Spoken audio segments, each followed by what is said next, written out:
أعوذ بالله من الشيطان الرجيم. بسم الله الرحمن الرحيم. سورة أنزلناها وفرضناها وأنزلنا فيها آيات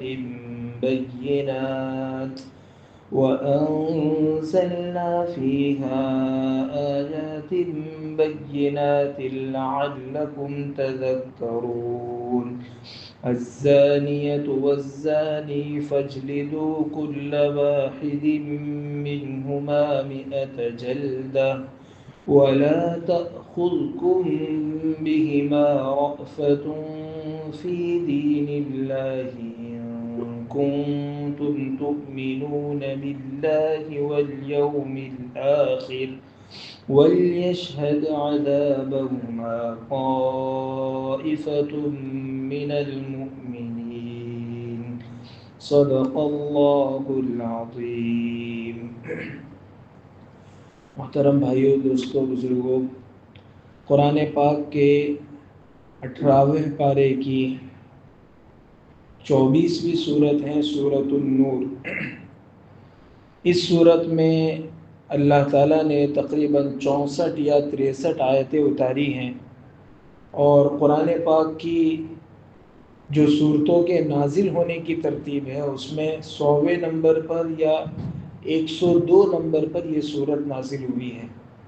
کل اس میں آیتیں 64 ہیں اور 9 رکوع ہیں.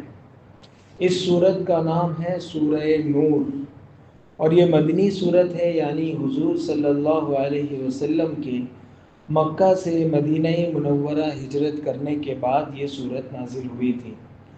اور سورہ نور میں زیادہ تر احکام اللہ تعالیٰ نے عورتوں کی اور مردوں کی عفت اور عصمت، پاکیزگی، پاک دامنی، اس کے تعلق سے زیادہ تر احکام اتارے ہیں.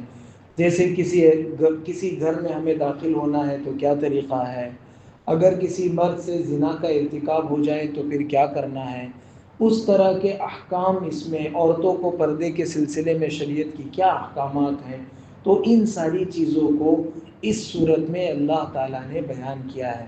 اسی لیے حضرت عمر رضی اللہ عنہ فرماتے تھے، علموا نساءکم سورۃ النور، کہ اپنی عورتوں کو سورہ نور سکھایا کرو، چونکہ اس میں اللہ نے ایسی چیزیں بیان فرمائی ہیں جو ایک انسان کے لیے، چاہے وہ مرد ہو چاہے عورت ہو، وہ نور ہے. اور خود اس صورت میں ایک آیت آتی ہے جو نور والی آیت کہی جاتی ہے، اللہ نور السماوات والارض، اس کا جو ہے وہ اس صورت میں تذکرہ ہے. تو چونکہ اس صورت میں بہت سارے شریعت کے احکام اللہ تعالیٰ نے بیان کیے ہیں، اور زیادہ تر احکام وہ مرد اور عورت کی پاک دامنی اور پاکیزگی کے متعلق اس صورت میں اتارے ہیں. بلکہ جلالین شریف کے حاشیے میں یہ بات لکھی ہوئی ہے کہ عورتوں کو اگر لکھنا پڑھنا نہیں سکھایا ہے تو چلے گا، لیکن یہ صورت ضرور سکھاؤ. اور اسی میں اس ذیل میں حضرت عائشہ اور حضرت عمر رضی اللہ عنہ کا یہ قول بھی ذکر کیا ہے کہ عورتوں کو سکھانے کی چیز ہے گھریلو کام کاج. بچیوں کو گھریلو کام کاج ضرور سکھائے جائیں، اور اس میں اس کا تذکرہ ہے جلالین شریف کے حاشیے میں کہ جو کڑھائی کا کام کرتی ہیں، سلائی کا کام کرتی ہیں، اور اس طرح کے جو گھریلو کام ہیں اس میں بچیوں کو ماہر بنانا چاہیے. آج کل مغربی تعلیم اور عصری تعلیم کی وجہ سے ہماری نگاہیں اتنی الٹ گئی ہیں اور ہماری سوچ اتنی پلٹ گئی ہے کہ ہم یہ سوچتے ہیں کہ گھر میں روٹی بنانا بچیوں کو آئے نہ آئے، لیکن اس کے پاس ڈگری ہونی چاہیے. وہ ڈگری جو اتنی محنت کے بعد وہ حاصل کرتی ہے، آئندہ اس کے فیوچر میں اس کو کچھ کام نہیں آتی. بہت تو اپنے بچوں کو پڑھا لیا تو بس، اور وہ بچوں کو پڑھانے کا بھی ٹائم نہیں ملتا ہے. آئندہ جن بچیوں نے زیادہ پڑھا ہے، جب فیوچر میں ان کی شادیاں ہو جاتی ہے، بچے ہو جاتے ہیں، پھر ان کو کہا جاتا ہے کہ آپ اتنی پڑھی لکھی ہیں، آپ خود اپنے بچوں اور بچیوں کو پڑھاؤ، تو وہ کہتے ہیں ہمارے پاس ٹائم نہیں. تو پھر کیا فائدہ ہوا اتنا عرصہ کالج میں، یونیورسٹی میں؟ اس سے تو اچھا تھا کہ گھر میں امی کی نگرانی میں رہ کر گھر کے کام کاج سیکھتے، جو آئندہ سسرال میں اس کی عزت بڑھانے کا ذریعہ بنتے. لوگ اس کی تعریف کرتے کہ یہ وہ بچی ہے جس کو سارے کام آتے ہیں گھر کے. پہلے ہمارے گھروں میں یہی رواج تھا, بہت ساری چیزیں, بہت سارے مسائل گھر کے اندر کچن سے ہی حل ہو جاتے تھے, بہت ساری بیماریوں کا حل ان کو معلوم تھا, بہت سارے نئے نئے کام ان کو آتے تھے. یہ چیزیں اب ہمارے سماج سے نکلتی جا رہی ہے. تو اس ذیل میں حضرت عائشہ اور حضرت عمر رضی اللہ عنہ کا یہ قول بھی ہے کہ بچیوں کو سکھانے کے کام اصل یہ ہے. ہم ہمارے اپنے گھر میں بچیاں ہیں, ان کو مہندی لگانا سکھا دیجئے. آپ کو پتہ نہیں, شاید شہروں کا حال آپ کو معلوم ہو کہ بمبئی, سورت اور اس طرح کے بڑے بڑے شہروں میں جب موسم آتا ہے مہندی لگانے کا, عید کا موسم ہے, شادیوں کا موسم آتا ہے, تو ہماری مسلمان بچیاں وہ جگہیں سڑک پر ہی جگہ, بمبئی میں تو ہم نے دیکھا ہے سڑک پر جگہ بنی ہوئی ہے, وہاں غیر مسلم لڑکے بیٹھتے ہیں اور ہماری بچیاں اپنا ہاتھ جا کر ان کے سامنے دیتی ہیں. وہ ہماری بچیوں کا ہاتھ پکڑ کر اپنی ران پر رکھتے ہیں اور 1-1.5 گھنٹہ جو ہے وہ مہندی لگتی ہے. کتنی بے غیرتی اور بے حیائی اور بے شرمی کی بات ہے. کیوں نہیں ہم اپنی بچیوں کو مہندی میں اتنا ماہر بناتے ہیں کہ وہ اپنے گاؤں کی لیول کی ضرورت پوری کر لیں. تو یہ بھی تو گاؤں کے, جیسے گاؤں کے لوگ سوچتے ہیں کہ ہمارے یہاں ڈاکٹر ہونا چاہیے, ہمارے یہاں یہ ہونا, ویسے ہمارے گھروں میں ایسی بچیاں ہونی چاہیے جو گاؤں کی بچیوں کی مہندی لگانے کی ضرورت پوری کر سکے. ان کو بیوٹی پارلر میں اور بے حیائی والے اور بے شرمی والے ماحول میں جانے کی ضرورت نہ پڑے. اس لیے اس صورت میں جو بنیادی بات سکھائی ہے اللہ نے, وہ یہ ہے کہ بچیوں کی, عورتوں کی عفت اور عصمت, اور ساتھ میں مردوں کی بھی, اس کی عفت و عصمت کے احکام اس صورت میں سکھائے ہیں. بہت اہم ترین صورت ہے. بلکہ جو مدرسوں میں بچیاں پڑھتی ہیں اور جن کے یہاں پورے قرآن پاک کا ترجمہ نہیں پڑھایا جاتا, کچھ کچھ حصہ پڑھایا جاتا ہے, تو یہ صورت خاص طور پر ان بچیوں کو پڑھائی جاتی ہے. تو یہ بہت اہم صورت ہے, اس کو بہت اہتمام سے اور بہت اہمیت کے ساتھ سننا چاہیے. خود اس کی جو پہلی آیت ہے, اس پہلی آیت میں اللہ تعالیٰ نے جو الفاظ استعمال فرمائے, ان الفاظ سے بھی اندازہ ہوتا ہے کہ اللہ تعالیٰ بھی خود اس صورت کی تعلیم مردوں اور عورتوں پر ایک طرح سے لازم کرنا چاہ رہے ہیں. دیکھو آگے پہلی ہی آیت میں اللہ تعالیٰ نے فرمایا سورۃ انزلناها وفرضناها, اللہ تعالیٰ کے نام سے میں شروع کرتا ہوں جن کی رحمت سب کے لیے ہیں, جو بہت زیادہ رحم کرنے والے ہیں. یہ ایک صورت ہے جو ہم نے اتاری ہے, جس کے احکام کو ہم نے فرض کیا ہے. یہ جو احکام ہیں یہ اللہ ہی نے فرض کیے ہیں اور اللہ ہی نے بندوں کے ذمے اس کے احکام لازم کیے ہیں. وَأَنزَلْنَا فِيهَا آيَاتٍ بَيِّنَاتٍ لَعَلَّكُمْ تَذَكَّرُونَ, اور ہم نے اس میں صاف صاف آیتیں, کھلم کھلی آیتیں اتاری ہیں تاکہ تم نصیحت حاصل کرو. تو یہ صورت بہت سارے عفت اور پاک دامنی کے احکامات پر مشتمل ہے. اس کو بہت اہمیت کے ساتھ سننا چاہیے, اور اس میں جو تعلیمات آتی ہیں ان تعلیمات کو ہمیں اپنی زندگی میں, ہمارے اپنے گھر کی زندگی میں ان تعلیمات کو لاگو کرنا چاہیے. سب سے پہلی آیت کے بعد جو دوسری آیت ہے, سب سے پہلا حکم ہے وہ وہی زنا سے شروع ہو رہا ہے.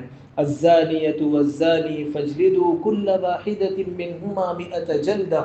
اس آیت کریمہ میں اللہ تعالیٰ نے زنا کرنے والے مرد اور زنا کرنے والی عورت کا شریعت میں دنیا کے اعتبار سے اس کی کیا سزا ہے اور کیا حکم ہے, وہ اس آیت کریمہ میں بیان کیا ہے. اللہ تعالیٰ نے کچھ سزائیں اپنی طرف سے بیان کی ہیں, ان کو شریعت کی اصطلاح میں کہا جاتا ہے حدود. اور کچھ سزائیں وہ ہیں جو وقت کا امام ہے, جیسے حضور صلی اللہ علیہ وسلم کے زمانے میں آپ صلی اللہ علیہ وسلم, آپ کے بعد حضرت ابوبکر, حضرت عمر, جو بھی خلیفہ ہیں, جو امیر المومنین ہیں, جو شہر کا قاضی ہیں, اس کے حوالے کر دی ہیں کہ یہ جرم ہو تو اس کو کیا سزا دینی چاہیے, وہ شہر کا قاضی طے کر لے. لیکن کچھ سزائیں, کچھ جرائم وہ ہیں جن کی سزائیں اللہ نے خود قرآن پاک میں اور حضور اکرم صلی اللہ علیہ وسلم نے خود حدیث میں بیان فرمائی ہے. اس کو کہتے ہیں حدود. اور شریعت کے حدود 4 ہیں. 4 وہ بڑے بڑے گناہ ہیں جن پر خود قرآن پاک میں اور حدیث میں باقاعدہ سزا جاری کی گئی ہے. اور یہ سزا ایسی ہے کہ اگر امیر المومنین بھی کسی سے معاف کرنا چاہے تو وہ معاف نہیں کر سکتا ہے۔ یہ اللہ کی بیان کی ہوئی سزائیں ہیں۔ اس میں ایک تو زنا پر سزا ہے، دوسرا اس میں سزا ہے کسی پاک دامن عورت پر زنا کی تہمت لگانا، یعنی اس نے زنا نہیں کیا، خالی خودی اس کو سماج میں اور معاشرے میں بدنام کرنے کے لیے اس کو کہہ دیا کہ اس نے فلانے کے ساتھ اپنا منہ کالا کیا ہے۔ ایسی عورت کے لیے بھی اللہ تعالیٰ نے، ایسے مرد کے لیے اور ایسی عورت کے لیے جو سماج میں بے بنیاد افواہیں پھیلاتے ہیں اور پاک دامن مردوں اور پاک دامن عورتوں کو بدنام کرتے ہیں، ان کے لیے بھی اللہ نے باقاعدہ سزا تجویز فرمائی ہے۔ آگے کی آیتوں میں اس کا تذکرہ آنے والا ہے۔ اس کے علاوہ شراب پینے پر اللہ تعالیٰ کی طرف سے باقاعدہ سزا طے کی گئی ہیں، اور اس کے علاوہ چوتھی چیز ہیں جن پر اللہ کی طرف سے سزا طے کی گئی ہے۔ کل 4 چیزیں ہیں جس پر اللہ کی طرف سے سزا طے کی گئی ہیں، جن کو حدود شریعت کہا جاتا ہے۔ ایک زنا ہے، دوسرا پاک دامن عورت پر تہمت لگانا ہے، اور تیسرا شراب پینا ہے، اور چوتھی چیز میرے ذہن سے اس وقت چوتھی چیز نکل رہی ہے۔ 4 چیزیں ہیں جن کو شریعت نے، چوری پر بھی شریعت کی طرف سے باقاعدہ حد مقرر ہے۔ قرآن پاک کی ایک آیت ہے السارق والسارقۃ فاقطعوا ایدیہما، تو یہ 4 جرائم وہ ہیں جن کی سزا خود اللہ نے بیان کی۔ اس سزا میں قیامت تک کوئی آدمی کمی بیشی نہیں کر سکتا ہے، یا اگر اس کو چھوڑنا چاہے اپنی طرف سے تو چھوڑ نہیں سکتا۔ ایک مرتبہ قاضی کی عدالت میں ان 4 جرموں میں سے کوئی جرم ثابت ہو گیا تو پھر اس کی جو سزا شریعت نے دی ہے وہ لاگو کرنا ضروری ہے۔ اس آیت کریمہ میں جو ابھی دوسرے نمبر کی سورہ نور کی آیت ہے، اس آیت کریمہ میں اللہ تعالیٰ نے یہ بیان کیا کہ اگر کوئی مرد زنا کرے یا کوئی عورت زنا کرے اور وہ شادی شدہ نہ ہو، یعنی غیر شادی شدہ ہو، اور ایسا مرد یا ایسی عورت زنا کرے تو پھر دنیا میں ان کے لیے کیا حکم ہے۔ الزانیۃ والزانی فاجلدوا کل واحدۃ منہما 100 جلدہ، زنا کرنے والی عورت اور زنا کرنے والا مرد 100 دونوں میں سے ہر ایک کو 100 کوڑے تم مارو۔ 100 کوڑوں کی شریعت نے سزا زنا کرنے والے مرد اور زنا کرنے والی عورت کے لیے مقرر فرمائی ہے، چونکہ زنا بہت بڑا گناہ ہے۔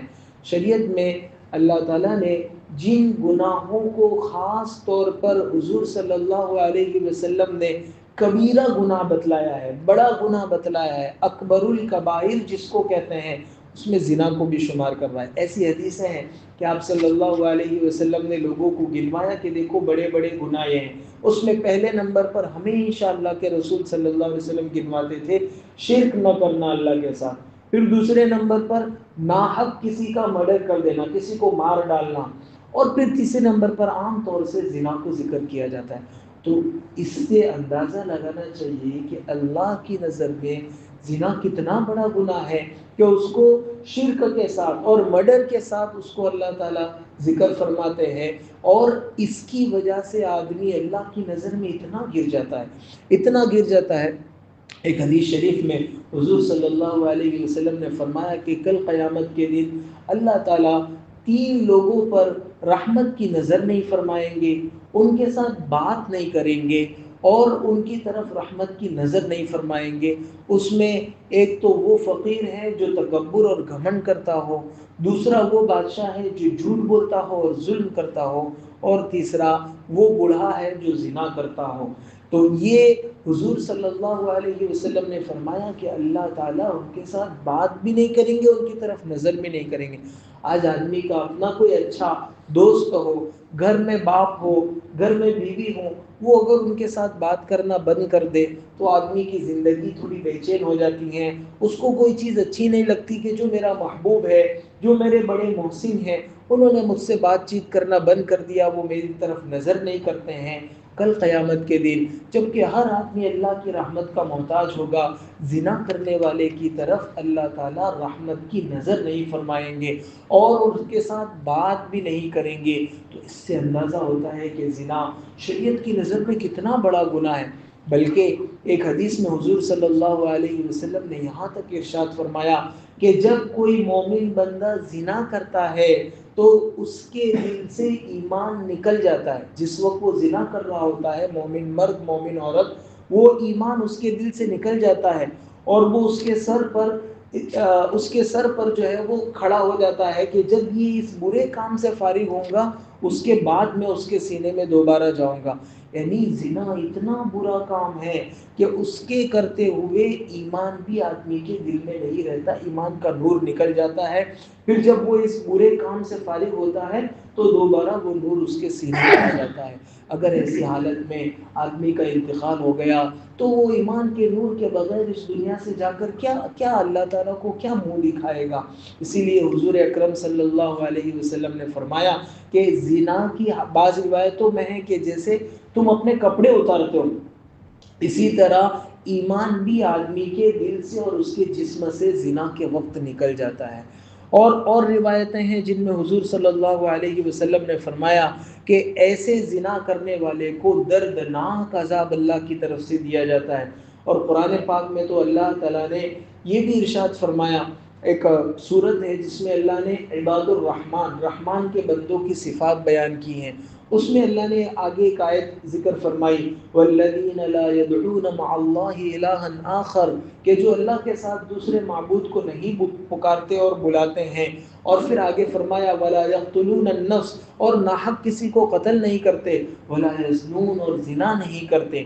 پھر آگے اللہ نے فرمایا کہ جو ایسا کرتا ہے ومن یفعل ذلک، جو ایسا کرتا ہے اللہ تعالیٰ کی طرف سے ان کے لیے دردناک عذاب ہے، ان کو جہنم میں ڈال دیا جاتا ہے.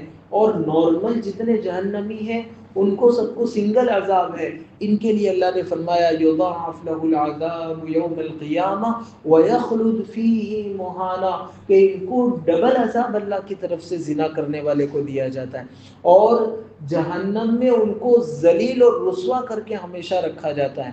مسند بزار کی ایک روایت ہے، اس میں تو حضور صلی اللہ علیہ وسلم نے یہاں تک ارشاد فرمایا کہ جہنمی جب جہنم میں چلے جائیں گے تو جن مردوں اور عورتوں نے زنا کیا ہوگا وہ آگ میں تو جلیں گے ہی، ساتھ ساتھ میں ان کی شرمگاہ سے ایسی سخت بدبو آئے گی کہ پورے جہنم کے لوگوں کو پتہ چل جائے گا کہ اس نے زنا کا دنیا میں گناہ کیا ہے.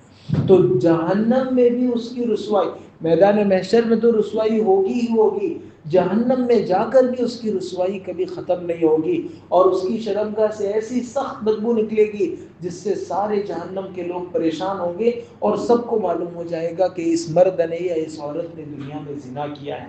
ایک روایت میں حضور صلی اللہ علیہ وسلم نے ارشاد فرمایا کہ آپ صلی اللہ علیہ وسلم کو جو معراج کے سفر پر جنت اور جہنم کا دیدار کرایا گیا، اس میں آپ ایک جگہ سے گزرے تو آپ نے دیکھا کہ ایک بڑا سا تنور جیسا ہے، یعنی نیچے اندر بہت چوڑی جگہ ہے اور اوپر منہ اس کا تنگ ہے اور اندر جہنم کی آگ دہک رہی ہے اور اس میں کچھ ننگے مردوں اور ننگی عورتوں کو ڈالا گیا ہے.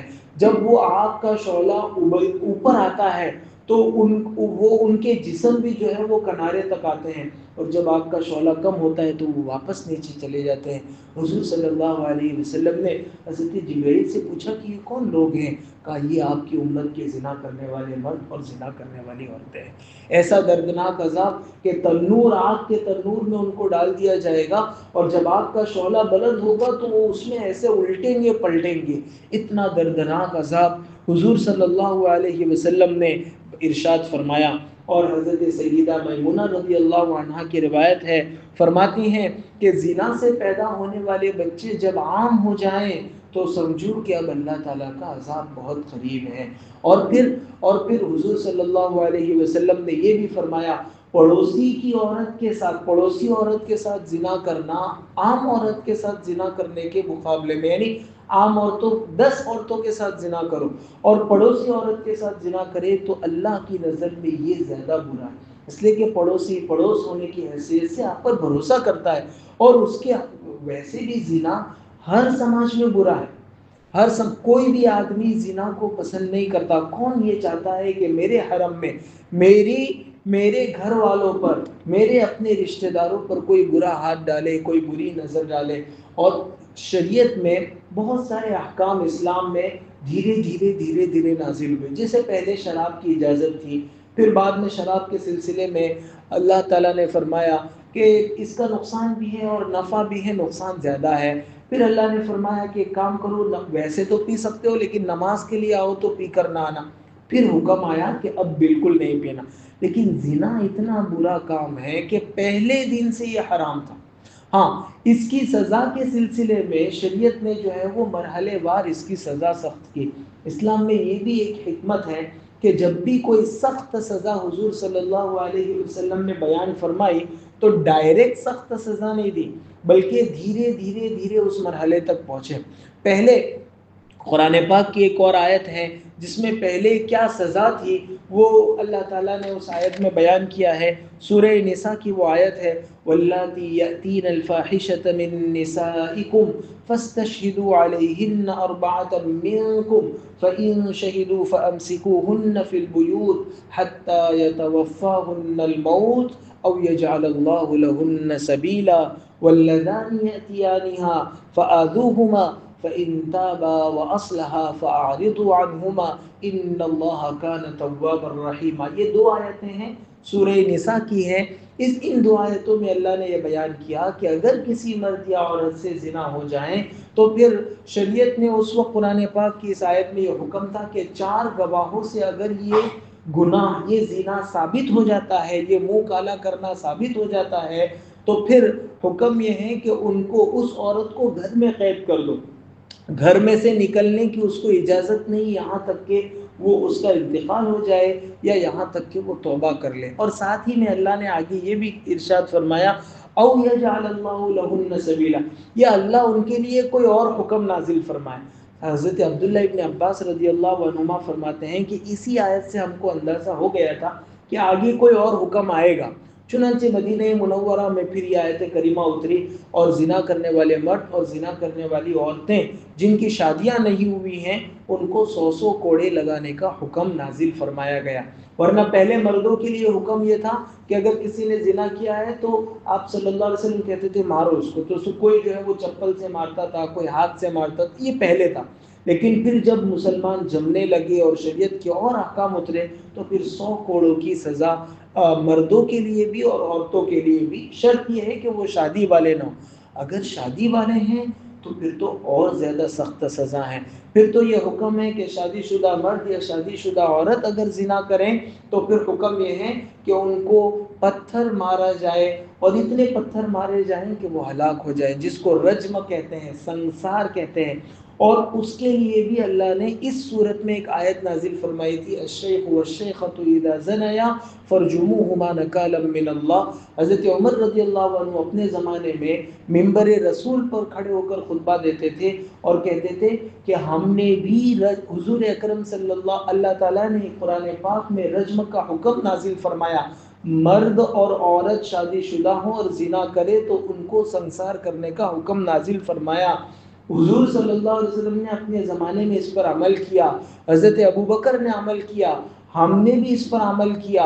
اور اگر مجھے یہ اندیشہ ہے، مجھے یہ خدشہ ہے کہ کل کو کچھ لوگ ایسے آئیں گے جو یہ کہیں گے کہ رجم کا حکم قرآن میں نہیں ہے، سنسار کا حکم قرآن میں نہیں ہے، اور وہ انسانیت کی بات کریں گے، رحم و کرم کی بات کریں گے اور اس طرح کی بات کریں گے، حالانکہ شریعت کا جو حکم ہے، آگے اس آیت میں بھی اللہ نے یہی فرمایا ہے کہ شریعت کے حکم کو پورا کرنے کے لیے تم جو ہے وہ نرمی سے کام مت لو، یہ مت سوچو رحم و کرم یہاں نہیں ہے، یہاں تو شریعت نے جو کہا وہی رحم و کرم، اس لیے کہ اگر اس کو سزا نہیں دی گئی تو یہ پورے سماج کے لیے خطرہ بن جائے گا، یہ پورے سماج میں برائیاں پھیلائے گا، یہ ہر جگہ بے حیایا اور بے شرمیاں پھیلائے گا۔ اسی لیے شریعت کا جو حکم ہے، آج بھی جن ممالک میں جو اس شریعت کی حدیں ہیں، اسلامی سزائیں نافذ ہیں، ان کا جرائم کا ایشو اور دوسرے ممالک میں جہاں یہ سزائیں نہیں ہیں تو آپ امریکہ میں اٹھا کر دیکھ لیں، آپ اس کی رپورٹ اٹھا کر دیکھ لیں کہ روزانہ کتنے زنا ہوتے ہیں، کتنے ریپ ہوتے ہیں، دنیا کا کوئی ملک اس سے محفوظ نہیں۔ لیکن آپ افغانستان کا اٹھا کر دیکھ لیجیے، آپ اور جن اسلامی ممالک میں یہ شرعی سزائیں نافذ ہیں وہاں اٹھا کر دیکھ لیجیے کہ کتنا امن ہے۔ تو کہنے کو یہ بہت سخت سزا نظر آتی ہے، اور ویسے شریعت کا ایک اور اصول بھی سمجھنا چاہیے، جتنی سزا سخت شریعت کی طرف سے دی جاتی ہے اتنا ہی اس سزا کو جاری کرنے کے لیے شرطیں بھی بہت کڑی ہیں۔ جیسے یہ زنا میں شادی شدہ مرد اور شادی شدہ عورتوں کو سنسار کیا جائے گا، یا ان کو اگر غیر شادی شدہ ہے تو 100 کوڑے لگائے جائیں گے۔ اس کے یہ شرائط کیا ہے؟ سب سے پہلے تو یہ عاقل بالغ ہو، اگر پاگل ہیں یا مجبور کیا گیا کسی کی طرف سے اور انہوں نے زنا کیا ہے تو پھر یہ سزائیں نہیں ہیں۔ پھر دوسرا ہے کہ جو گواہی دینے والے ہیں، بغیر گواہی کے نہیں، گواہی جو دینے والے ہیں، عام معاملات میں شریعت نے کہا کہ 2 مرد گواہی دے دے یا 1 مرد اور 2 عورتیں گواہی دیں۔ اس معاملے میں شریعت نے تعداد بڑھا دی اور کہا کہ 4 لوگ جب تک گواہی نہیں دیں گے تب تک زنا ثابت نہیں ہوگا۔ تو 4 لوگوں کی گواہی، وہ 4 بھی کیسے؟ عاقل ہونے چاہیے، بالغ ہونے چاہیے اور عادل یعنی نیک مسلمان ہونے چاہیے، وہ ایسے کہ ان کی گواہی قاضی کے یہاں معتبر ہو۔ پھر وہ صاف صاف گواہی دے کہ ہم نے اپنے صحیح آنکھوں سے اس مرد اور اس عورت کو آپس میں زنا کرتے ہوئے دیکھا۔ شک والی بات نہیں کہ مجھ کو ایسا لگا کہ وہ ایسا کر رہے ہوں گے، ایسا شک والی، بلکہ ان 4 گواہوں کو یہ کہا گیا ہے کہ اگر تمہاری گواہی کسی وجہ سے رد ہو گئی اور گواہی تم صحیح نہیں دے سکے تو پھر تم پر ایک اور حد جاری ہوگی کہ تم نے ایک پاک دامن عورت پر زنا کی تہمت لگائی، تو تم جو ہے وہ جرم کے کٹہرے میں کھڑے ہو جاؤ گے۔ تو بہت شریعت، یعنی جن ممالک میں یہ سزائیں نافذ ہیں 20 25 سال میں کوئی ایک آدھ کیس ہو جاتا ہے جہاں یہ پوری شرائط پائی جاتی ہے اور اس کے بعد وہ سزا نافذ، ورنہ عام طور سے ہماری فقہ کی جو مدرسوں میں کتابیں پڑھائی جاتی ہیں وہاں لکھا جاتا ہے ذرا سا بھی کوئی شک اور شبہ آیا تو پھر یہ سزا نہیں ہوگی، پھر قاضی اپنی طرف سے کوئی اور دوسری سزا طے کرے گا۔ تو ایک تو ویسے بھی زنا کرتے ہوئے مرد اور عورت 4 آدمی اس کو دیکھیں، یہ بہت مشکل کام ہے۔ پھر 4 آدمی اس کو دیکھیں، وہ چاروں گواہی دیں، چاروں نیک ہوں، چاروں عاقل ہوں، چاروں بالغ ہوں، چاروں گواہی دینے کا صحیح طریقہ جانتے، یہ سب چیزیں عام طور سے ممکن، یہ تبھی ہوتا ہے جب کوئی ایک دم بے حیا بن جائے، اور ایسا بے حیا بن جائے جب کہ اس کو کسی کے دیکھنے کی پرواہ نہ رہے۔ ایسوں کو اگر اتنی سخت سزا نہ دی جائے تو کیا ان کو ہار پہنائے جائیں گے؟ اس لیے یہ جو دنیا جو ہے وہ چلاتی ہے کہ اسلامی سزائیں سخت ہیں، یوں ہے، تو آپ نے اپنی سزاؤں سے اب تک کون سا دنیا میں امن قائم کیا؟ آج لڑکیاں محفوظ نہیں ہیں، اتنی سخت سزائیں وہ بھی رکھتے ہیں، جیلوں میں ڈالتے ہیں، اور یہ کہتے بلکہ مجبور ہیں۔ جب ملکوں میں ریپ کے واقعات ہوتے ہیں تو وہاں جو لوگ وہ احتجاج کرتے ہیں، پوسٹر لے کے سڑکوں پر آتے ہیں، بہت سی مرتبہ ان کے پوسٹروں پر یہ لکھا رہتا ہے کہ ان کو پھانسی کی سزا دی جائے، ان کو وہ سزا دی جائے جو شریعت، جو اسلام نے بتائی ہے۔ وہ مجبور ہو کر اس طرف جو ہے وہ آتے ہیں، کیونکہ انہوں نے پچھلے 100 سال سے وہ تجربہ کر رہے ہیں اور اس کو روکنے کی بھرپور کوشش کر رہے ہیں، اور وہ روک نہیں پا رہے۔ کیوں نہیں روک پا رہے ہیں؟ اس لیے کہ زنا کو روکنے کا دروازہ الگ ہے۔ شریعت نے زنا کو روکنے کے لیے بہت سارے چور دروازے تھے، وہ سب بند کر دیے۔ آنکھوں کا پردہ کروایا، چہرے کا پردہ کروایا، گھر کا پردہ کروایا، عورت کو یہاں تک کہا کہ بجنے والے زیور نہ پہنو کہ اس سے مردوں کی نگاہیں تمہاری طرف جائے، مردوں کو حکم دیا کہ اپنی نگاہیں نیچی کرو۔ تو جتنے زنا تک پہنچانے والے راستے تھے، گھر میں اگر دیور ہیں تو دیور کو حضور اکرم صلی اللہ علیہ وسلم نے کہا کہ وہ تو موت ہیں، یعنی جیسے موت سے آدمی ڈرتا ہے اس سے ڈرے۔ تو جہاں جہاں زنا کے دروازے کے کھلنے کے چانسز تھے وہ سب شریعت نے بند کیے، اور پھر یہ سزائیں لائیں۔ دنیا کیا کرتی ہے؟ دنیا یہ کہتی ہے جس کو جیسے گھومنا ہو گھومو، جس کو جو کرنا ہو کرو، اور پھر جو ہے وہ سزا، تو سزا وہ کام نہیں آتی ہے، اس لیے کہ سزا سے پہلے آپ کو اس ماحول کو ختم کرنا پڑے گا جو ماحول اس جرم کا سبب بنتا ہے۔ اس لیے عام طور سے کالجوں میں، یونیورسٹیوں میں بچوں اور بچیوں کے درمیان، نوجوان لڑکوں اور لڑکیوں کے درمیان یہ باتیں ان کے دماغ میں ڈالی جاتی ہیں کہ ہم جو سزائیں دیتے ہیں وہ صحیح ہیں اور شریعت نے جو سزائیں بیان کی وہ بہت سخت ہے، ایسی بات نہیں ہے۔ کوئی اس پر عمل کر کے دیکھے تو پھر اس سزا کا کیا فائدہ ہے، اور اس کی گہرائی میں، اس کی ڈیپ میں جا کر کیا کیا شرطیں ہیں اور کتنا سخت ہے یہ چیز ثابت کرنا، اس سے اندازہ ہوگا کہ یہ انسانی معاشرے اور سماج کے لیے رحمت لانے والی چیز ہے۔ تو میں یہ بیان کر رہا تھا کہ حضور صلی اللہ علیہ وسلم نے کتنی سخت، ایک روایت میں تو حضور صلی اللہ علیہ وسلم نے یہاں تک ارشاد فرمایا کہ جو مرد یا عورت زنا کرتا ہے اللہ تعالیٰ ساتوں آسمان اور ساتوں زمین اس پر لعنت کرتے ہیں۔ آج ہم باہر نکلے اور کوئی آدمی ہم کو تھوڑا سا بول، ساتوں آسمان اور ساتوں زمین زنا کرنے والے مرد اور زنا کرنے والے عورت پر لعنت کرتے ہیں۔ اور بھی بہت ساری روایتیں ہیں جس میں حضور صلی اللہ علیہ وسلم نے ان کے لیے کیا کیا سزائیں ہیں وہ اللہ کے رسول صلی اللہ علیہ وسلم نے بیان فرمائی۔ ایک روایت میں تو یہ ارشاد فرمایا کہ دو چیزیں جو سب سے زیادہ انسانوں کو جہنم میں لے جانے والی، ایک منہ اور دوسرا شراب۔ اسی لیے آپ صلی اللہ علیہ وسلم نے فرمایا کہ جو ان دو عضو کی گارنٹی مجھ کو دے دے میں اس کے لیے جنت کی گارنٹی دیتا ہوں۔ اس لیے اگر آدمی نے اپنی زبان کو سنبھال لیا اور اپنی شرمگاہ کو سنبھال لیا تو حضور صلی اللہ علیہ وسلم کی اس گارنٹی کے مطابق آپ صلی اللہ علیہ وسلم کی طرف سے اس کے لیے جنت کی بشارت ہے۔ ماحول بہت خراب ہے، زمانہ بہت بیکار، اپنے بچوں کو اور اپنے آپ کو زنا سے بچانا آدمی کے لیے مشکل ہو جاتا ہے۔ ایسے میں ان روایتوں کو جس میں زنا کی سزائیں بیان کی گئی ہے، شریعت نے زنا سے روکنے کے لیے جو جو احکامات دیے، جیسے شریعت نے ایک حکم دیا بچوں اور بچیوں کی جلدی شادیاں کرو۔ اب ہمارے معاشرے میں بڑا پرابلم یہ ہے کہ بچوں اور بچیوں کی دیر سے شادیاں کی جاتی ہے، وہ مجبور ہوتے ہیں، وہ ایسا ماحول دیکھتے ہیں، ایسے مناظر دیکھتے ہیں، پھر وہ اس گناہ میں نہ چاہتے ہوئے بھی مبتلا ہو جاتے ہیں۔ ہم نکاح کے خطبے میں وہ حدیث سن لیں، یا معاشر الشباب من استطاع منکم الباءۃ فلیتزوج، کہ جو طاقت رکھتا ہو وہ نکاح کرے۔ وہ تو نکاح کو اگر زیادہ عام کیا، ہمارا مسلم سماج کا ایک بڑا المیہ یہ ہے کہ ہم نے نکاح کو مشکل کر دیا، زنا کو آسان کر دیا۔ حالانکہ نکاح آسان ہونا چاہیے۔ نکاح تو شریعت میں اتنا آسان ہے کہ اگر ایک مرد دوسری عورت کو پسند کرے اور یہ عورت اس کے پسند کیے ہوئے کو قبول کرے کہ میں نے اپنے نکاح میں دیا، وہ کہے کہ میں نے قبول کیا، اگر اس طرح جو ہے وہ کہے اور اس بات کو دو گواہ سن لے تو ان کا نکاح ہو گیا۔ قاضی کا خطبہ پڑھنا اور پھر وہ بات لوگوں کا موجود ہونا، مسجد میں نکاح، یہ سب سنتیں ہیں۔ اگر کسی مرد اور کسی عورت نے آپس میں بیٹھ کر ایک دوسرے کو قبول کر لیا اور دو گواہوں نے سن لیا تو نکاح ہو گیا۔ مہر کا ذکر نہیں کیا تو بھی نکاح ہو گیا۔ بعد میں پھر شریعت اس لڑکی کے خاندان کی عورتوں کی جو مہر ہے وہ مہر یہاں لازم کرے گی۔ تو نکاح تو اتنا آسان تھا کہ 4 آدمی کے ذریعے سے بھی نکاح ہو جاتا ہے، لیکن ہم نے نکاح میں رسوم ڈال دیے، رسمیں ڈال دی، رواج ڈال دیے کہ خاندان میں ہے، ہماری برادری میں تو ایسا ہی ہوتا ہے، تو نکاح مشکل ہو گیا۔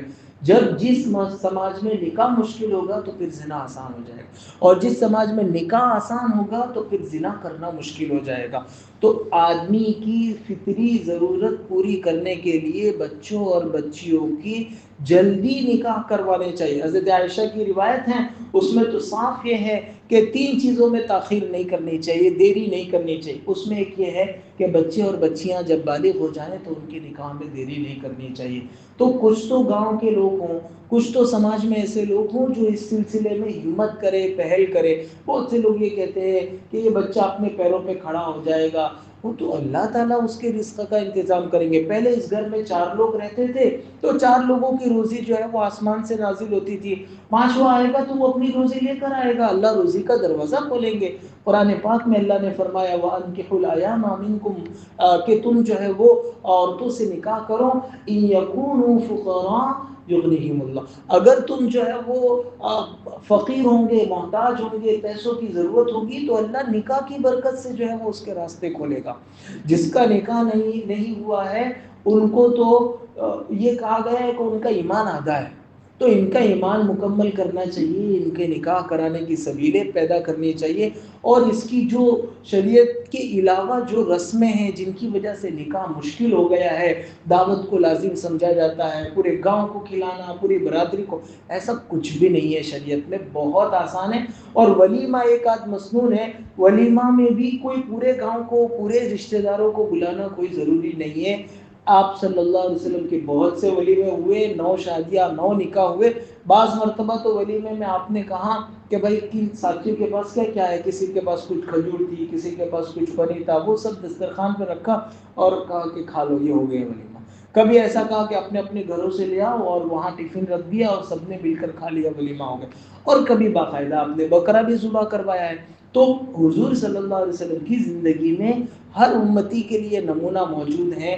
نکاح کو آسان کرنا چاہیے تو زنا مشکل ہوگا، اور شریعت کے ان سارے احکام کو اپنے سماج میں نافذ کرنا چاہیے جو زنا تک پہنچانے کا سبب بنتے ہیں، اور جس کے ذریعے سے زنا سماج میں آسان ہو جاتا ہے۔ تو ان احکام پر عمل کریں گے تو زنا مشکل ہو جائے گا۔ زنا میں ایک سزا یہ بتائی ہے حدیث میں کہ جس سماج میں زنا ہوتا ہے وہاں کثرت سے موتیں ہونے لگتی ہیں۔ آپ دیکھیں ہمارے سماج میں بہت کثرت سے جوان آدمی اس دنیا سے جا رہے ہیں، کثرت سے موتیں ہوتی ہے۔ پھر ایک سزا حضور صلی اللہ علیہ وسلم نے ارشاد فرمائی کہ وہاں بھوک مری آتی ہے، قحط آتا ہے، وبائی بیماری آتی ہے۔ وبائی بیماری ہر کچھ عرصے میں جو ہے وہ ہمارے یہاں آتی ہے۔ زنا کرنے والے کی روزی تنگ ہو جاتی ہے، اس کا چہرہ سیاہ پڑ جاتا ہے، اللہ اس سے ناراض ہوتے ہیں۔ قیامت کے دن اللہ تعالیٰ اس سے بات نہیں کریں گے، اس کا حساب فرشتوں کے ذریعے سے سخت لیا جائے گا، جہنم میں آگ میں ڈالا۔ کتنی سزائیں ہیں زنا کے بارے میں۔ تو اس سے اور جو آدمی دنیا میں اس سزا سے گزرتا ہے 100 کوڑے سے، اللہ تعالیٰ آخرت کی سزائیں معاف کر دیتے ہیں۔ وہ تو جو یہاں سے بچ گیا اور یہاں سزائیں جاری نہیں کی، اور پھر ان سزاؤں کے جاری ہونے کے لیے اسلامی حکومت چاہیے۔ ہم اپنے گاؤں میں یہ سزا نافذ نہیں کر سکتے ہیں، اس کے لیے امیر المومنین چاہیے۔ تو یہ سزا اگر نافذ نہیں ہوئی اور بندہ ایسے ہی ناپاک اللہ کے یہاں گیا اور پھر جہنم میں اس کو ڈالا گیا، تب وہ سوچے گا کہ کاش میرا مسئلہ 100 کوڑے سے پورا ہو جائے۔ اور یہ 100 کوڑے جو مارنے کا حکم ہے اس میں آیت ہے جلد میعت جلد جیم کے زبر کے ساتھ، یہ کوڑے کو کہتے ہیں، چمڑے کا جو کوڑا ہوتا ہے، اور اس زمانے میں عام طور سے وہ چمڑے کا کوڑا ہوتا تھا۔ بعض لوگوں نے کہا کہ نہیں، یہ جلد جیم کے زیر کے ساتھ جلد یعنی چمڑی سے ماخوذ ہے، اور اس میں اشارہ ہے اس بات کی طرف کہ جس مرد یا عورت کو کوڑے مارے جائیں تو اتنے زور سے مارنے کا حکم نہیں ہے کہ وہ گوشت تک پہنچ جائے، چمڑی اس کی پوری نکل جائے۔ اتنا مارنے کا حکم ہے کہ اس کا اثر صرف جو ہے وہ اوپر کی جلد تک رہے، بس یہ اتنا۔ جلادوں کی طرح اور ظالموں کی طرح مارنے کا بھی حکم نہیں ہے۔ اور ان 100 کوڑوں تک بھی پہنچنے کے لیے میں نے کہا کہ بہت سارے اسٹیپ ہیں، بہت سارے مرحلے ہیں، ان کو پار کرے تو پھر ان 100 کوڑوں تک جو ہے وہ آدمی پہنچتا ہے۔ آپ صلی اللہ علیہ وسلم کے زمانے میں ایک مرد اور ایک عورت کے بارے میں شکایت کی، یہ مرد ہے، اس عورت کے گھر میں کام کرتا تھا، عورت شادی شدہ ہے اور مرد کی شادی نہیں ہوئی، تو آپ نے فرمایا کہ لا اغزین منکما بکتاب اللہ، میں اللہ کی کتاب سے تم دونوں کے بارے میں فیصلہ کروں گا۔ چنانچہ پھر آپ نے فرمایا کہ جس کی شادی نہیں ہوئی یعنی لڑکا، اس کا باپ ہی اس کو لے کر آیا تھا حضور صلی اللہ علیہ وسلم کی خدمت، اس کو 100 کوڑے لگوائے جائیں اور وہ عورت کو سنسار کر دیا جائے۔ آپ صلی اللہ علیہ وسلم نے اپنے زمانے میں بھی اس پر اس سزا کو جاری کیا۔ آپ سے بڑھ کر کون رحمت للعالمین ہو سکتا ہے؟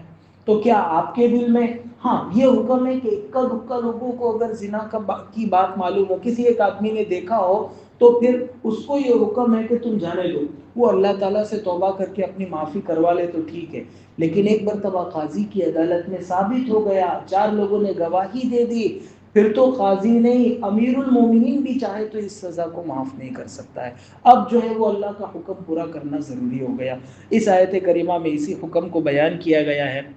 اور ایک بات زنا سے بچنے کے لیے خود حضور صلی اللہ علیہ وسلم نے ایک علاج یہ تجویز فرمایا۔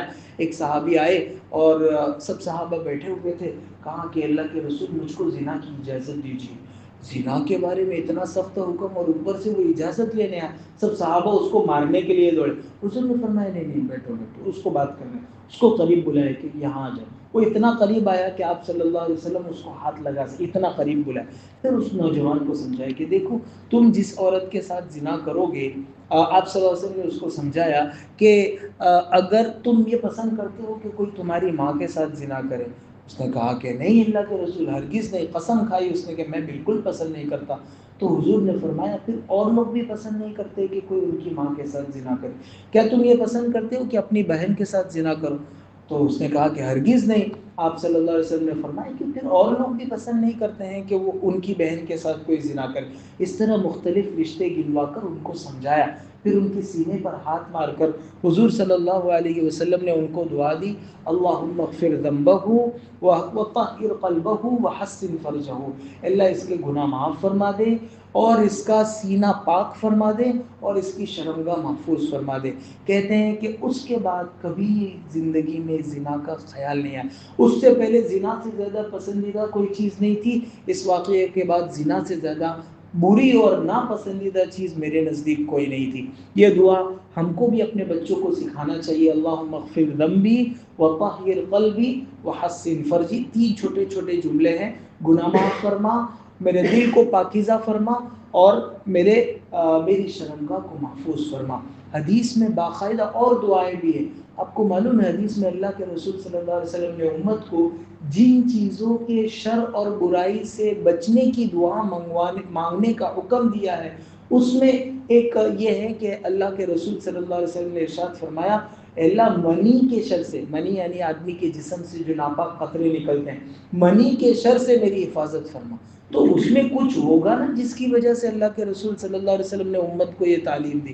تو اس سے اس کی اہمیت سمجھی جا سکتی ہے اپنے سماج اور اپنے معاشرے کو اور اپنے آپ کو ان چیزوں سے دور رکھنے کا. اور زنا میں پھر وہ ساری شکلیں آ گئی، مرد کا مرد سے، عورت کا عورت سے، وہ سب بھی اس میں آ جاتا ہے اور اس کا گناہ بھی اتنا ہی ہے. اور اس کے گناہ کے سلسلے میں جو وعیدیں ہیں وہ بھی اس کے اندر زنا کے اندر شامل ہو جاتی ہیں. اس لیے اپنے آپ کو اس سے خوب بچانے کی، خاص کر نوجوانی کے زمانے میں اپنے آپ کو ایسے بچوں کے ساتھ، ایسے برے لوگوں کے ساتھ جو ایسے کاموں میں ملوث ہو، ان سے اپنے آپ کو دور رکھیں. اچھے لوگوں کے ساتھ رہیں، جلدی نکاح کی سبیلیں پیدا کریں. اور اگر کسی کا نکاح جلدی نہیں ہو پا رہا ہے تو کم از کم ہفتے میں 1-2 دن روزہ رکھے. یہ علاج خود حضور صلی اللہ علیہ وسلم نے حدیث میں بتایا ہے کہ اگر کوئی نکاح کرنے کی طاقت نہیں رکھتا ہے، یعنی اس کے پاس ابھی اسباب نہیں ہے، گھر نہیں ہے، وہ کسی وجہ سے نکاح میں دیر ہو رہی ہے، تو پھر وہ روزہ رکھے. تو اگر اس نیت سے باقاعدہ روزہ رکھا جاتا ہے تو اس سے بھی اللہ تعالیٰ شرمگاہ کو محفوظ فرمائیں گے. ایسے مناظر نہ دیکھیں جو آدمی میں شہوت کو بھڑکاتے ہیں، ایسی چیزیں نہ دیکھیں. تو یہ وہ راستے ہیں جو آدمی کو زنا تک لے جاتے ہیں. ان سب راستوں سے اپنے آپ کو بچانا چاہیے. الزانیۃ والزانی فاجلدوا کل واحدۃ منہما 100 جلدہ. اور زنا کرنے والی عورت اور زنا کرنے والا مرد، 100 دونوں میں سے ہر ایک کو 100 کوڑے تم مارو. ولا تأخذكم بهما رأفة في دين الله إن كنتم تؤمنون بالله واليوم الآخر. اگر تم اللہ اور قیامت کے دن پر ایمان رکھتے ہو تو تم کو ان دونوں پر اللہ تعالیٰ کے دین کی حد جاری کرنے میں کسی قسم کا رحم نہ آوے. یہ نہ سوچو کہ یہ سزا سخت ہے، یہ نہ سوچو کہ جو ہے وہ ان کو کوڑے مارے جا رہے. اور یہ جو دنیا کے لوگ کہتے ہیں، یہ جو یورپین کلچر کہتا ہے کہ یہ تو ظلم ہے، یہ تو وحشیانہ حملہ ہے، تو پھر جس انسانیت کی اور جس وہ ہیومینٹی کی اور سب چیزوں کی باتیں کرتے ہیں، وہ غزہ پر جب حملہ ہوتا ہے تو کہاں جاتا ہے؟ یہ سب الفاظ ہیں، اصطلاحیں ہیں جس کے ذریعے سے دنیا کو دھوکہ دیا جاتا ہے. خود ان کے سماج میں عورتوں کی بے عزتی ہوتی ہے، ان کے ساتھ ریپ ہوتا ہے. وہ کتنی، یعنی آپ برطانیہ کی، امریکہ کی رپورٹیں نکالیں تو اکثر بچیاں کالج کے مرحلے میں جانے سے پہلے اسکول میں ہی اس مرحلے سے گزر جاتی ہے. ان میں ہزاروں میں کوئی ایک جو ہے وہ پاک دامن رہتی ہے. اللہ نے مسلمانوں کو اسلام کی برکت سے ایسا پاکیزہ معاشرہ دیا ہے. ابھی بھی اتنا ہمارے یہاں زنا عام ہو جانے کے باوجود ابھی بھی ایسے گاؤں میں ایسے گھرانے کئی مل جائیں گے جن کی بچیاں پاک دامن ہیں، جو شریعت کے بتائے ہوئے اصول کے مطابق اپنی بچیوں کی تربیت کرتے ہیں اور آزادی دینے کے بعد بھی شریعت کے دائرے میں رہتے ہیں. شریعت کو یہ مقید نہیں کر دیتی. شریعت یہ کہتی ہے کہ جتنا ہم نے کہا ہے اتنا اس دائرے میں رہ کر آپ جو کرنا چاہیں وہ شریعت کی طرف سے اجازت ہے. ان بچیوں کو جیسا میں نے شروع میں کہا، جس فیلڈ میں ہمیں مسلم سماج کو ضرورت ہے ان بچیوں کو اس فیلڈ میں آگے بڑھانا چاہیے. اب بچی جو ہے وہ ایسے شعبے میں کالج میں جا کے ایسی فیلڈ میں ایسے شعبے میں داخلہ لے رہی جس کا آگے کوئی کام نہیں آنے والا. اور وہ جیسے نرسنگ کے شعبے میں ضرورت ہے ہم کو، ڈاکٹری کے شعبے میں ضرورت ہے، تو وہاں اگر کوئی ذہین بچی ہے اور حدود کی رعایت کرتے ہوئے ہو رہا ہے تو ٹھیک ہے. باقی عام طور سے ہمارے یہاں جو یہ آج کل بچیوں کو زیادہ پڑھانے کا، اس کے مقابلے میں گھر کے کام کاج ان کو زیادہ سکھائے جائیں تو آئندہ سسرال میں جا کر اس بچی کی عزت پڑھی لکھی بچیوں سے زیادہ ہوگی. کیونکہ گھر کے کام جو کرتا ہے، گھر کے لوگوں کو جو راحت پہنچاتا ہے وہی دلوں کو فتح کرتا ہے. وہاں کوئی ڈگریاں کام نہیں آتی ہے، وہاں تو روٹی کام آتی ہے. گھر کو کیسے سنبھالا، بچوں کی کیسے تربیت کی، مہمانوں کو کیسے مینیج کیا. شوہر نہیں ہے، شوہر کی پگار کم ہے تو گھر کیسے چلا رہے، یہ ہوم سائنس وہاں کام آتا ہے. پھر دوسرے سائنس وہاں کام نہیں آتے ہیں. پھر یہ بچی اپنے ماں باپ کو دعائیں دیتی ہے کہ میرے ماں باپ نے مجھ کو اچھی تعلیم دی تو آج میں اپنے سسرال میں سر اٹھا کر جی رہی ہوں. اور جن ماں باپ نے اپنے بچیوں کو پکانا نہیں سکھایا، گھر کی بنیادی ضرورت کی چیزیں نہیں سکھائی، وہ بچیاں سسرال میں جا کر روتی ہیں اور اپنے ماں باپ کو کوستی ہیں کہ میں تو پاگل تھی، مجھے تو سمجھ میں نہیں آ رہا تھا اور میں کالج کی ضد کر رہی تھی. میرے ماں باپ تو سمجھتے تھے کہ مجھ کو یہ چیزیں ضرورت پیش آئے گی، انہوں نے کیوں نہیں مجھ کو جو ہے وہ اس راہ پر ڈالا. تو وہی بچیاں پھر اپنے ماں باپ کو کوسے گی اور گالیاں دے گی. اس لیے اس عمر میں بچیوں کو کیا سکھانا چاہیے، وہ گھر کی خواتین اور گھر کے مردوں کو اس سلسلے میں فیصلہ کرنا چاہیے. وَلَا تَأْخُذْكُمْ بِهِمَا رَأْفَةٌ فِي دِينِ اللَّهِ إِن كُنتُمْ تُؤْمِنُونَ بِاللَّهِ وَالْيَوْمِ الْآخِرِ وَلْيَشْهَدْ عَذَابَهُمَا طَائِفَةٌ مِّنَ الْمُؤْمِنِينَ. اور ایمان والوں کا ایک مجمع ان دونوں کی سزا کو اپنی آنکھ سے دیکھے. یہ بھی شریعت کا حصہ ہے کہ جن لوگوں کو کوڑے مارے جا رہے ہیں یا رجم کیا جا رہا ہے تو اس کو لوگ دیکھیں. اس میں ان کی رسوائی بھی ہو کہ انہوں نے اتنا برا کام کیا ہے، اور لوگوں کو بھی عبرت ہو کہ آئندہ وہ ایسا کام نہ کریں. تو شریعت کی جو سزائیں ہیں وہ بہت ضروری ہیں سماج کے لیے. سماج کے جان مال عزت آبرو کو محفوظ کرنے کے لیے یہ بہترین نسخہ ہے. آج دنیا جو چاہے کہنا چاہے کہیں، لیکن ایک دن مجبور ہو کر دنیا انہی سزاؤں کی طرف اور اسی شریعت کے سائے میں آئے گی، اور ان کو یہ ماننا پڑے گا کہ ہم اپنے قوانین میں. اس لیے اب دیکھو ہر 2-10 سال کے بعد ان کا جو ہے وہ زنا کا ریپ کا قانون بدلتا ہے. اس کو کہاں سے وہ چلے تھے اس کی ہسٹری کرو. امریکہ میں شراب کے سلسلے میں انہوں نے ایک زمانے میں بہت کوشش کی شراب پر پابندی لگانے کی، بہت زیادہ، لیکن وہ اس میں کامیاب نہیں. بلکہ جتنا انہوں نے وہ پابندی لگائی تو انڈر گراؤنڈ اور زیادہ پھیل گئی وہ مائل، اور ایک خرابی کے بجائے متعدد خرابیاں وجود میں آ گئی. اور اس کے مقابلے میں مدینہ میں بھی شراب پر پابندی لگی. اور آپ پڑھیے مدینہ میں جب حضور صلی اللہ علیہ وسلم نے اللہ کا حکم سنایا تو پھر صحابہ نے گلیوں میں شرابیں بہا دی، اپنے اپنے مٹکے پھوڑ ڈالے، حتیٰ کہ جس کے منہ میں تھا اس نے کلی، بعض ایسے صحابہ پیٹ میں تھا تو انہوں نے انگلی ڈال کر طے کر دیا. تو پہلے سماج کو تیار کرنا پڑتا ہے، پھر کوئی حکم ہوگا. آپ سماج کو آزاد چھوڑ دو اور پھر کوئی قانون نافذ کرو تو وہ قانون کچھ کام نہیں آتا. وہ سزائیں اپنی جگہ دفاتر میں قانون کی کتابوں میں رہ جاتی ہے اور سماج کی کوئی اصلاح نہیں ہو پاتی ہے. ہمیں اللہ کا شکر ادا کرنا چاہیے کہ اللہ نے ہم کو ایسا اسلام دیا جو کسی کلچر کا اور کسی تہذیب کا محتاج نہیں ہے. ہمارے یہاں ساری چیزیں ہمیں اسلام میں مل جاتی ہے.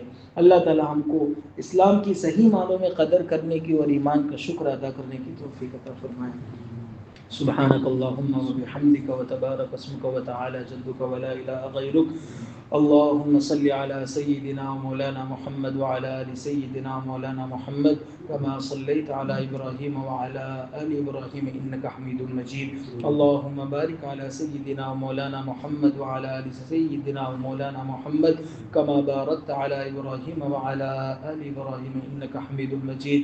ربنا ظلمنا أنفسنا وإن لم تغفر لنا وترحمنا لنكونن من الخاسرين. رب ارحمهما كما ربياني صغيرا. ربنا هب لنا من أزواجنا وذرياتنا قرة أعين واجعلنا للمتقين إماما اللهم طهر قلوبنا من النفاق وأعمالنا من الرياء وألسنتنا من الكذب وأعيننا من الخيانة فإنك تعلم خائنة الأعين وما تخفي الصدور. اے اللہ ہم سب کے گناہوں کو معاف فرما، اے اللہ ہماری خطاؤں سے درگزر فرما، اے اللہ ہمارے معاشرے کو پاکیزہ فرما، اے اللہ ہمیں اور ہماری نسلوں کو اے اللہ زنا سے بچنے کی توفیق اور سعادت عطا فرما، زنا کی طرف لے جانے والے اسباب سے ہمارے سماج کی اور ہماری پوری حفاظت فرما۔ اے اللہ اگر ہم سے خطائیں ہوئی ہیں تو آپ سے اللہ ہم معافی مانگتے ہیں، اے اللہ ہم آپ کے حضور توبہ کرتے ہیں، اے اللہ ہمیں آئندہ زنا کے مواقع ہی نصیب نہ فرمانا۔ اے اللہ ہم تو کمزور ایمان والے ہیں، اے اللہ ہم شکار ہو جاتے ہیں، اے اللہ آج ہم سچی پکی توبہ کرتے ہیں، اے اللہ آئندہ زنا اور زنا کی طرف لے جانے والے تمام راستوں سے اے اللہ ہماری بھرپور حفاظت فرما، اے اللہ نکاح کو آسان فرما، اے اللہ جن بچوں اور بچیوں کی نکاح کی عمریں ہو گئی ہیں اور کسی وجہ سے اس میں تاخیر ہو رہی ہے، اے اللہ اس وجہ کو دور فرما، نکاح کو آسان فرما، زنا کو مشکل فرما، اے اللہ نکاح کو آسان فرما، اے اللہ جن کی نکاح کے عمروں تک جن کی بچیاں پہنچ گئی ہے اور اسباب و وسائل نہیں ہیں، اے اللہ ان کو اسباب و وسائل عطا فرما، مناسب اور صالح جوڑ عطا فرما، مناسب اور صالح جوڑ عطا فرما، اے اللہ ان کو ازدواجی زندگی کی قابل رشک اور خوشگوار اے اللہ خوشگوار رحمتیں عطا فرما، برکتیں عطا فرما، اے اللہ ماں باپ کو صحیح سمجھ اور صحیح سوچ عطا فرما، بچوں اور بچیوں کی صحیح تربیت کرنے کی توفیق عطا فرما، اے اللہ ہماری اولاد کی تربیت کی جو ذمہ داری آپ نے ہمارے کاندھوں پر ڈالی ہیں، اے اللہ ہم کمزور ہیں، اس ذمہ داری کو ادا نہیں کر سکتے ہیں، اے اللہ آپ اپنی شان ربوبیت سے ان کی تربیت فرما کر اے اللہ ہماری آنکھیں ٹھنڈی فرما دیجئے، اے اللہ ان کو اعمال صالحہ، علوم نافعہ، اخلاق فاضلہ اور عقائد حقہ سے مالا مال فرما، ہر بری چیز سے ہماری اولاد کی بھرپور حفاظت فرما، بری عادت سے، برے لوگوں کی بری عادت کا نشانہ بننے سے اے اللہ ہر طرح سے ان کی بھرپور حفاظت فرما، اے اللہ ہمارے غزہ کے مظلوم مسلمان بھائیوں کی بھرپور مدد فرما، دشمن پر ان کو اے اللہ فتح مبین عطا فرما، دشمن کو شکست فاش عطا فرما، اے اللہ ہماری دنیا آخرت کی تمام جائز اور نیک تمناؤں کو پورا فرما، اے اللہ ہماری یہاں مل بیٹھنے کو قبول فرما، اے اللہ آخرت میں ہمارے لیے ذخیرہ بنا، اے اللہ ہمارے لیے صدقہ جاریہ بنا، یہاں آئی ہوئی باتوں پر عمل کرنے کی توفیق عطا فرما، قرآن پاک کا عشق نصیب فرما، نماز کی محبت نصیب فرما، سنت سے لگاؤ نصیب فرما، اے اللہ ہم سب کو حرمین شریفین کی مقبول بار بار کی مقبول حاضری نصیب فرما، بار بار کی مقبول حاضری نصیب فرما، اے اللہ تیرے در پر آنا، اے اللہ بار بار آنا، اے اللہ صفات قبولیت کے ساتھ آنا ہم سب کو نصیب فرما، اے اللہ حاضرین مجلس کی جائز اور نیک تمناؤں کو پورا فرما، حضور پاک صلی اللہ علیہ وسلم نے جو خیر مانگی ہیں ہمیں اور پوری امت کو عطا فرما، جن شرور سے پناہ چاہیے ان سے ہماری اور پوری امت کی حفاظت فرما، محض اپنے فضل اور کرم سے اور نبی پاک صلی اللہ علیہ وسلم کے صدقے طفیل ہماری دعاؤں کو قبول فرما، ربنا تقبل منا انك انت السميع العليم وتب علينا انك انت التواب الرحيم وصلى الله تعالى على خير خلقه سيدنا ومولانا محمد وآله وصحبه اجمعين برحمتك شامل